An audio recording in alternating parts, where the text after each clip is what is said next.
الحمد لله الذي هدانا إلى صراط مستقيم وجعلنا من أمة حبيبه ونبيه سيد الأنبياء والمرسلين الذي شفيع المذنبين ورحمة للعالمين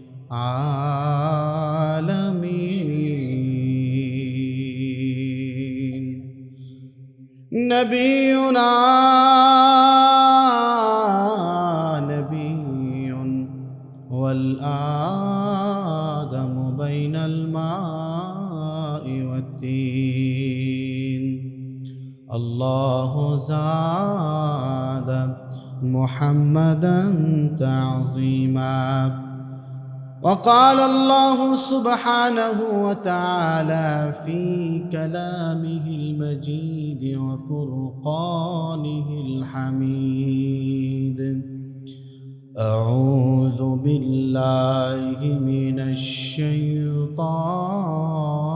الرجيم بسم الله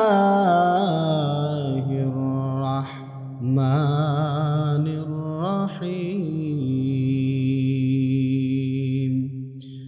إنما المؤمنون الذين إذا ذكر الله وجلت قلوبهم وإذا تليت عليهم آياته زادتهم إيمانا وعلى ربهم يتوكلون وقال تعالى في شان حبيبه ومحبوبه تعظيما وتكريما إن الله وملائكته يصلون على النبي يا أيها الذين آمنوا صلوا عليه وسلموا تسليما اللهم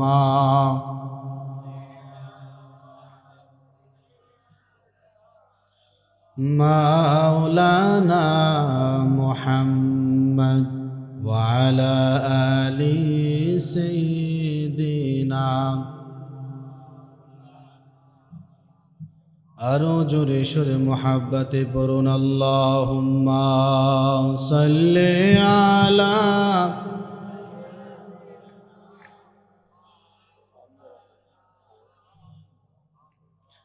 وعلى آل سيدنا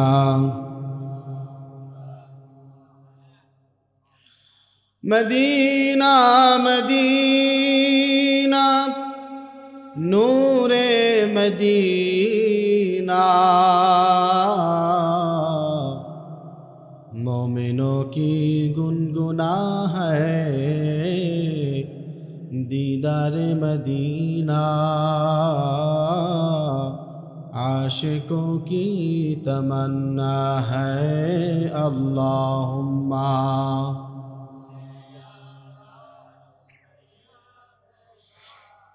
مولانا محمد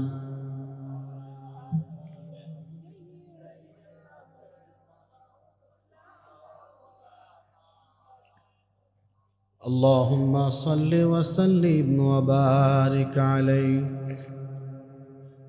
লাখ কোটি তারিফ সেই মহান সত্তার সমীপে যিনি অনুপম সাজে সাজিয়েছেন এই বিচিত্রময় ধরিত্রীকে তারই সাথে সাথে লক্ষ কোটি দুরুদ সালাম রাসূল আকরাম সাল্লাল্লাহু আলাইহি ওয়াসাল্লামের শানে যাকে সৃষ্টি না করা হলে এই নভমণ্ডল ভূমণ্ডল কিছুই সৃষ্টি হতো না, যাকে মহান মালিক রব্বুল আলামিন রহমাতুল লিল আলামিন করে এই ধরা ধামে প্রেরণ করেছেন। শুকরিয়া সে আল্লাহ সুবহানাহু ওয়া তাআলার দরবারে যে আল্লাহ পাক রব্বুল আলামিন তার অসংখ্য অগণিত বান্দাদের মধ্য থেকে বাছাই করে আমাদেরকে নির্বাচন করে তার প্রিয় হাবিব মুহাম্মদুর রাসূলুল্লাহ সাল্লাল্লাহু আলাইহি ওয়াসাল্লামের উম্মত হিসেবে নির্বাচন করেছেন। আজ এত সুন্দর একটি জান্নাতের বাগানে আল্লাহ পাক রব্বুল আলামিন আমাদেরকে আসার বসার তৌফিক ইনায়েত করলেন। সেই মহান রব্বে কারিমের দরবারে দিল দারাজ কণ্ঠ নিয়ে হৃদয়ের সবটুকু আবেগ ভালোবাসা উজাড় করে এমন একটি আওয়াজ, যেই শব্দ মহান মালিক রব্বুল আলামিনের আরশে আযমকে ধাক্কা দেয়, এমন একটি কণ্ঠ নিয়ে জোরে সোরে শুকরিয়া আদায় করে বলি আলহামদুলিল্লাহ। আরো একবার বলি আলহামদুলিল্লাহ। সম্মানিত মুমিন ভাইরা আমার, এই পৃথিবীর জমিনে আল্লাহ পাক রব্বুল আলামিন অসংখ্য নবী ও রাসূল প্রেরণ করেছেন। তারই ধারাবাহিকতায় আখিরি পয়গম্বর মুহাম্মদুর রাসূলুল্লাহ সাল্লাল্লাহু আলাইহি ওয়াসাল্লাম তিনি এসেছিলেন। তার যারা উম্মত, নবীকে যারা ভালোবাসে, মোহাব্বত করে, আল্লাহ মানে রাসূল মানে নবীকে ভালোবাসে, মোহাব্বত করে, আল্লাহ পাক রব্বুল আলামিন তাদের সুন্দর একটা নাম দিয়েছে। বলুন তো নামটা কি? ঈমানদার। নামটা কি? ঈমানদার, মুমিন। একজন মুমিনের গুণ কি থাকা দরকার, মুমিনের মধ্যে কি কি বৈশিষ্ট্য থাকা দরকার, একজন সাধারণ মুমিন আর একজন প্রকৃত মুমিনের মধ্যে কি গুণাগুণ থাকা দরকার, এই গুণাগুণগুলো আমার আল্লাহ বর্ণনা করে দিয়েছে। বলুন না সুবহানাল্লাহ। আল্লাহ পাক রব্বুল আলামিন বলেন, ইন্নামাল মুমিনুনা আল্লাযীনা ইযা যুকিরাল্লাহু ওয়াজিলাত কুলুবুহুম ওয়া ইযা তুলিয়াত আলাইহিম আয়াতুহু যাদাতুহুম ঈমানা। আল্লাহ পাক রব্বুল আলামিন কুরআনুল কারীমে বলেন, ইন্নামাল মুমিনুনা আল্লাযীনা ইযা যুকিরাল্লাহ, যারা দুনিয়ার মধ্যে যারা ঈমানদার, যারা প্রকৃত মুমিন, যখন আল্লাহ পাক রব্বুল আলামিনের নামগুলো তাদের কানের মধ্যে চলে যায়, যখন আল্লাহ পাক রব্বুল আলামিনের ডাক তখন তাদের কানের মধ্যে শোনা যায়, তখন ঈমানদার পাগল হয়ে যায়। দুনিয়ার সকল কাজগুলো ফেলে দিয়ে, দুনিয়ার যত কাজ তাকে ব্যস্ত রাখুক না কেন, সকল কাজকে বাদ দিয়ে আল্লাহর নামে সারা দিয়ে আল্লাহর দিকে দৌড়ে চলে যায়। কথাটা কার? মুমিনের এক নাম্বার গুণ হলো আল্লাহর নাম যখন শুনে তখন কার দিকে যায়? কথা বলুন, কার দিকে যায়? মসজিদের মধ্যে মুয়াজ্জিন যখন ডাক দেয় আল্লাহু আকবার, আল্লাহু আকবার, মুয়াজ্জিনের আজানের ডাক আল্লাহু আকবার, আল্লাহু আকবার। আল্লাহ সবথেকে বড়, পৃথিবীর মধ্যে আল্লাহ পাক রব্বুল আলামিন সর্বশ্রেষ্ঠ। যখন এই ধ্বনি, এই আওয়াজ, এই ডাক, এই স্লোগান যখন কোনো প্রকৃত ইমানদারের কানের মধ্যে যায়, ইমানদার শুনে, তখন কি দুনিয়ার কোনো কাজ তার কাছে আর বড় থাকতে পারে? কথা বলেন, থাকতে পারে? দুনিয়ার কোনো কাজ তার কাছে বড় থাকতে পারে না। তখন আল্লাহ পাক রব্বুল আলামিনের আহ্বানটা তার কাছে বড় হয়ে যায়। এই কথাটাই আল্লাহ পাক রব্বুল আলামিন বলেছেন, ইন্নামাল মুমিনুনা আল্লাযীনা ইযা যুকিরাল্লাহু ওয়াজিলাত কুলুবুহুম। যখন কোনো ঈমানদার আমি আল্লাহ পাক রব্বুল আলামিনের ডাক শুনতে পাই, তখন তার হৃদয়ের মধ্যে তুফান শুরু হয়ে যায়, হৃদয়ের মধ্যে ভালোবাসার তুফান জেগে ওঠে আল্লাহ পাক রব্বুল আলামিনের ডাকে সাড়া দেওয়ার জন্য। বলুন না সুবহানাল্লাহ। মুমিন ভাইরা আমার, জামানার বড় আলেম, অনেক বড় আল্লাহওয়ালা মালিক বিন দিনার রাহিমাহুল্লাহু তাআলা যখন ইন্তেকাল করলেন, দুনিয়া থেকে বিদায় নিয়ে চলে গেলেন। দুনিয়া থেকে বিদায় নেওয়ার পরে অন্য একজন আল্লাহর ওলি স্বপ্ন দেখতেছেন, আল্লাহ পাক রব্বুল আলামিন মালিক বিন দিনারকে জান্নাতের মধ্যে একটা বড় একটা প্রাসাদ দান করেছে। আরো জোরে বলেন না।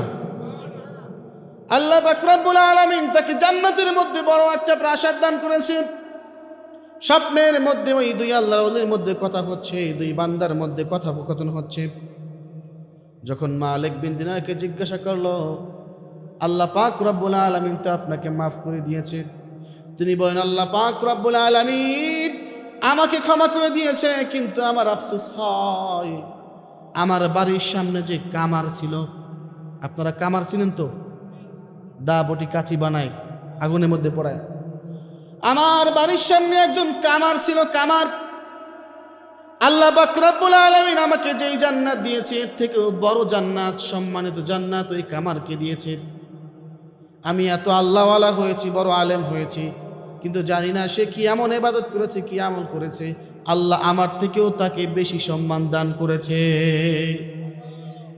এই স্বপ্ন দেখার পরে সকালবেলা ওই আল্লাহর ওলি বুজুর্গ মানুষ চলে গেল মালিক বিন দিনারের বাড়িতে। যাওয়ার পরে ওই যে বাড়ির সামনে কামারের বাড়ি ছিল, কামারের বাড়ির মধ্যে চলে গেলেন। যাবার পরে ওই কামারের ছেলের কাছে জিজ্ঞাসা করলেন, বাবা, তোমার পিতা দুনিয়ায় থাকা অবস্থায় এমন কি আমল করতো, এমন কি ইবাদত করতো, যে আমলের কারণে, যে ইবাদতের কারণে আল্লাহ পাক রব্বুল আলামিন মহান ওলি মালিক বিন দিনারের থেকে তার সম্মান জান্নাতের মধ্যে বাড়ায় দিছে? সন্তান বলে, আমি তো আমার বাবার গোপন আমল সম্পর্কে জানি না, তবে আমার মা আমার বাবার সম্পর্কে সব থেকে বেশি ভালো জানে।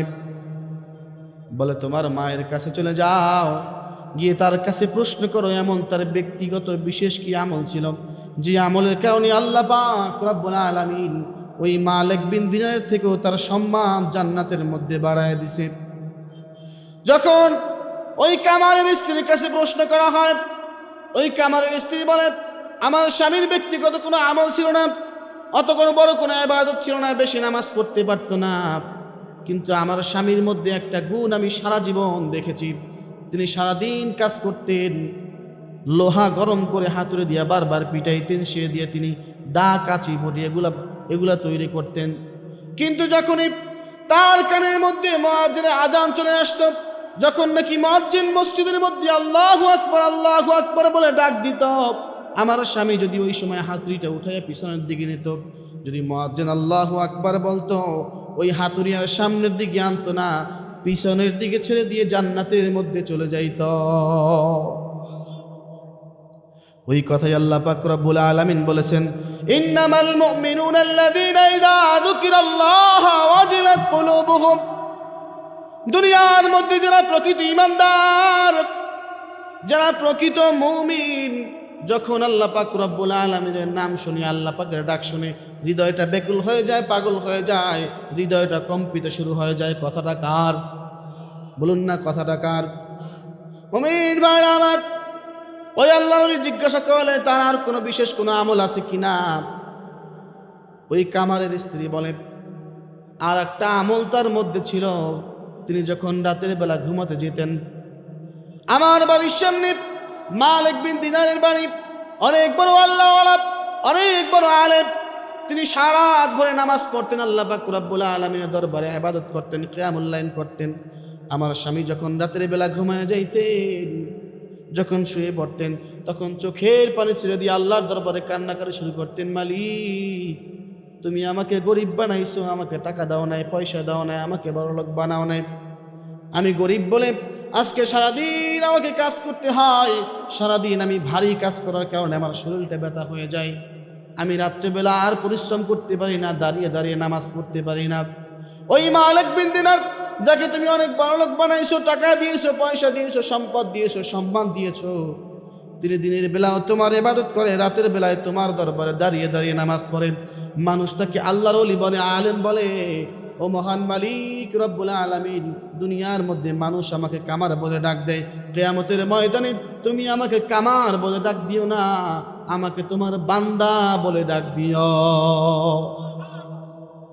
ওই আল্লাহর ডাক দিয়ে বলে, ও বাবা, তোমার বাবা দুনিয়ার মধ্যে, তোমার পিতা দুনিয়ার মধ্যে যে দুইটা আমল করেছে, একটা হলো আল্লাহর নাম যখন শুনেছে মসজিদের মধ্যে চলে গেছে, দুনিয়ার কোনো কাজ তাকে আটকাতে পারে নাই।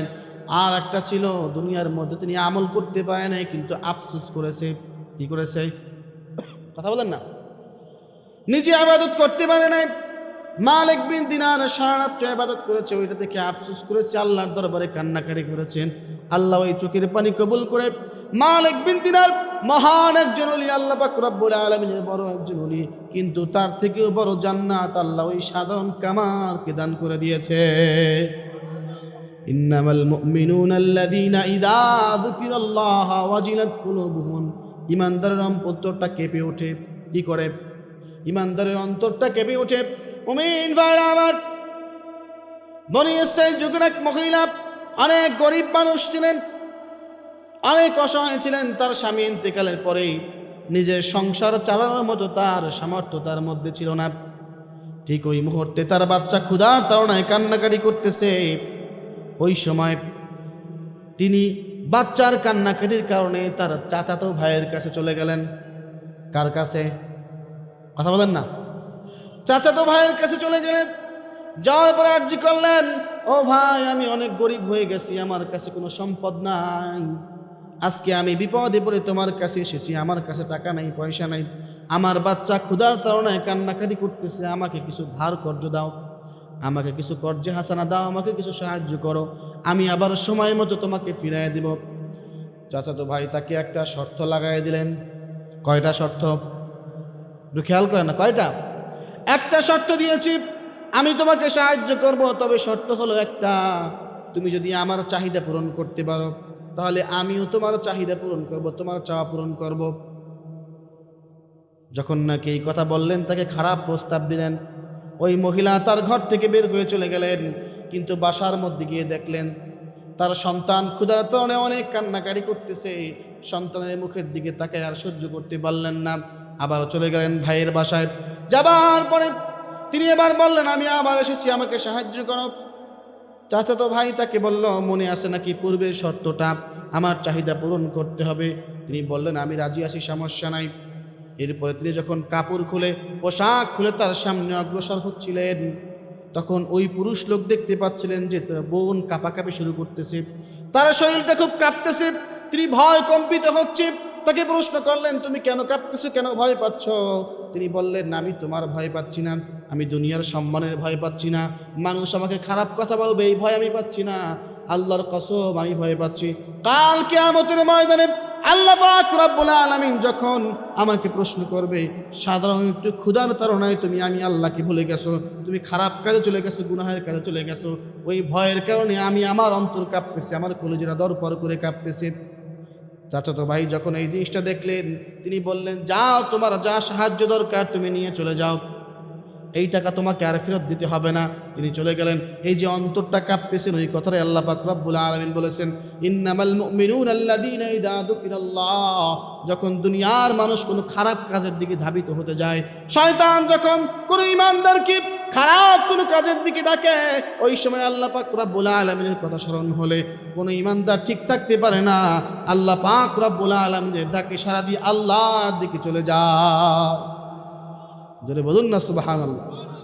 মুমিন ভাইরা আমার, ওই ব্যক্তি সাহায্য দিয়ে ছেড়ে দিলেন, কিতাবের মধ্যে পাওয়া যায়। এরপরে ওই বনি ইসরাইল ব্যক্তি তওবা করেছেন। তওবা করার পরে আল্লাহ পাক রব্বুল আলামিন ওই তওবার কারণে তাকে বড় আল্লাহর ওলি বানায় দিয়েছিল। এক নাম্বার গুণ, আল্লাহ পাক রব্বুল আলামিন বলেছেন, আল্লাহর নাম শুনলে অন্তরটা কেঁপে ওঠে। ওয়াইদা তুলিয়াত আলাইহিম আয়াতুহু যাদাতুহুম ঈমানাও ওয়া আলা রাব্বিহিম ইয়াতাওয়াক্কালুন। আওয়াজ দিয়ে বলুন আল্লাহু আকবার। মুমিন ভাইরা আমার, আল্লাহ পাক রব্বুল আলামিন ঈমানদারের দুই নাম্বার গুণ বর্ণনা করেছেন, ওয়াইদা তুলিয়াত আলাইহিম আয়াতুহু যাদাতুহুম ঈমানাও ওয়া আলা রাব্বিহিম ইয়াতাওয়াক্কালুন। যখন করে ঈমানদার আল্লাহ পাক রব্বুল আলামিনের কোরআনুল কারীমের তেলাওয়াত শুনতে পায়, তখন তার মনের মধ্যে ঈমানটা আরো বেড়ে যায়। কোরআন তেলাওয়াতের অনেক গুরুত্ব রয়েছে, সময় সংক্ষেপে একটা হাদিস শোনায় দিব। মুমিন ভাইরা আমার, আল্লাহ পাক রব্বুল আলামিন জিবরাইল আলাইহিস সালাতু ওয়াস সালামের মাধ্যমে আল্লাহ পাক রব্বুল আলামিন তার হাবিবের কাছে মেসেজ পাঠাইলেন, বন্ধু আমার, আপনি একটু আপনার সাহাবী কাব ইবনে উবাইকে একটু তেলাওয়াত করতে বলেন। কি বলেন? একটু তেলাওয়াত করতে বলেন। তার কণ্ঠ ছিল খুব সুন্দর, তিনি তেলাওয়াত করলে মানুষগুলো পাগল হয়ে যাইতেন। তিনি ছিলেন কোরআনুল কারী, একজন কারি সাহেব ছিলেন। সাহাবী জিজ্ঞাসা করলেন, ইয়া রাসূলুল্লাহ, ইয়া হাবিবাল্লাহ, তেলাওয়াত কি আপনি করতে বলতেছেন নাকি আল্লাহ আমাকে বলেছে আল্লাহ তোমাকে আদেশ করেছে? তিনি বললেন, আল্লাহ পাক রব্বুল আলামিন কি আমার নাম নিয়ে বলেছে? রাসূল করিম সাল্লাল্লাহু আলাইহি ওয়াসাল্লাম বলেন, আল্লাহ পাক রব্বুল আলামিন তোমার নাম নিয়ে তেলাওয়াত করতে বলেছে। বলে আল্লাহ পাক রব্বুল আলামিন কি বলেছে? আল্লাহ পাক রব্বুল আলামিন বলেছে, নবী গো আপনি আপনার সাহাবীকে তেলাওয়াত করতে বলেন, আমিও শুনবো আপনিও শুনেন, তার মধুর তেলাওয়াত আমি আল্লাহ নিজে শুনতে চাই। কোরআনুল কারীমের তেলাওয়াত আমার আপনার নবী মুহাম্মদুর রাসূলুল্লাহ সাল্লাল্লাহু আলাইহি ওয়াসাল্লাম জান্নাতের মধ্যে সূরা ইয়াসিন তেলাওয়াত করবে, বলুন না সুবহানাল্লাহ। নবী করিম সাল্লাল্লাহু আলাইহি ওয়াসাল্লামের তেলাওয়াতের পরে মানুষগুলো পাগল হয়ে যাবে, বেদিক হয়ে যাবে। এরপরে আল্লাহ পাক রব্বুল আলামিন প্রশ্ন করবেন, ও জান্নাতীরা, আমি যে তোমাদের সাথে দুনিয়ায় থাকা অবস্থায় ওয়াদা করেছিলাম, ওই সকল ওয়াদাগুলো, সকল পাওনাগুলো কি তোমরা পেয়েছো? সকল নিয়ামত কি তোমরা পেয়েছো? জান্নাতবাসী বলবে হ্যাঁ পেয়েছি। কিন্তু আল্লাহ পাক রব্বুল আলামিন বলবেন এখনো একটা বাকি আছে, এখনো একটা বাকি আছে। আল্লাহ পাক রব্বুল আলামিন বলবেন এখনো একটা বাকি আছে। এরপরে আল্লাহ পাক রব্বুল আলামিন স্বয়ং মহান মালিক রব্বুল আলামিন তার কুদরতি জবান থেকে নিজেই তেলাওয়াত করা শুরু করবে। তাফসীরের মধ্যে পাওয়া যায় আল্লাহ পাক রব্বুল আলামিন সূরা আর রহমান তেলাওয়াত করবেন। কিতাবের মধ্যে পাওয়া যায় আল্লাহ পাক রব্বুল আলামিনের চেহারা দেখতে পাবে না, ওয়াডিও তেলাওয়াত শুনবে। ওয়াডিও তেলাওয়াত শুনে মানুষগুলো বেহুশ হয়ে যাবে। এই যে বেহুশ হয়ে যাবে, একসাথে একাধারে 8 লক্ষ পর্যন্ত, 8 লক্ষ বছর পর্যন্ত বেহুশ থাকবে। তাহলে কোরআন তেলাওয়াতের পাওয়ার আছে না নাই? কোরআনুল কারীম কার কথা? বলেন না কার কথা? ওয়াইদা তুলিয়াত আলাইহিম আয়াতুহু যাদাতুহুম ঈমানা ওয়া আলা রাব্বিহিম ইয়াতাওয়াক্কালুন। আর তারা মহান মালিক রব্বুল আলামিনের প্রতি বেশি বেশি তাওয়াক্কুল করবে। 3 নাম্বার গুণ বলা হয়েছে, শেষের আয়াতে বলা হয়েছে উলাইকা হুমুল মুমিনুনা হাক্কা, এরাই হলো প্রকৃত ঈমানদার। এরাই কি? প্রকৃত ঈমানদার। লাহুম দারাজাতুন ইনদা রাব্বিহিম ওয়া মাগফিরাতুন ওয়া রিজকুন কারীম।